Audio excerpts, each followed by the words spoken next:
শ্রীপুরে জমি নিয়ে বিরোধ, প্রতিপক্ষের হামলায় আহত 4, থানায় অভিযোগ দায়ের। ওসমান গনি, গাজীপুর। শ্রীপুর প্রতিনিধির ভিডিও চিত্রে বিস্তারিত। গাজীপুরের শ্রীপুর উপজেলার বর্মি ইউনিয়নের কাঠালী গ্রামে জমি নিয়ে দীর্ঘদিনের বিরোধের জেরে মঙ্গলবার 15 জুলাই বিকেলে এক সংঘর্ষে আহত হয়েছেন 4 জন। আহতদের মধ্যে 2 জনের অবস্থা গুরুতর হওয়ায় তাদের ময়মনসিংহ মেডিকেল কলেজ হাসপাতালে স্থানান্তর করা হয়েছে। ঘটনার বিবরণে জানা যায়, কাঠালী গ্রামের আবু তাহেরের স্ত্রী মোসাম্মদ মিনারা খাতুন ও তার মেয়ে খোরশেদা তাদের পারিবারিক জমিতে ঘর নির্মাণ কাজে বাধা দিতে গেলে প্রতিপক্ষের হামলার শিকার হন। প্রতিপক্ষের লোকজন তাদের উপর হামলা চালিয়ে 4 জনকে গুরুতর আহত করে। পরে স্থানীয়দের মাধ্যমে পুলিশে খবর দেওয়া হলে শ্রীপুর থানা পুলিশ ঘটনাস্থলে গিয়ে আহতদের উদ্ধার করে চিকিৎসার ব্যবস্থা নেয়। আহত মিনারা খাতুন অভিযোগ করে বলেন, তার স্বামীর পৈতৃক সম্পত্তি তার ভাইয়েরা জোরপূর্বক দখল করে বাড়ি নির্মাণ করছে।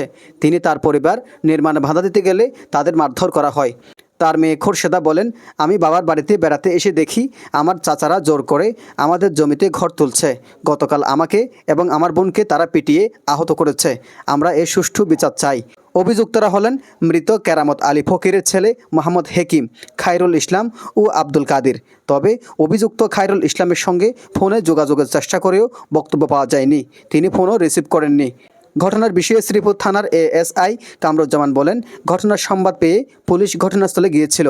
বিষয়টি তদন্ত করে আইনগত ব্যবস্থা নেওয়া হবে। এজান নিজামুদ্দিন, ডেস্ক রিপোর্ট।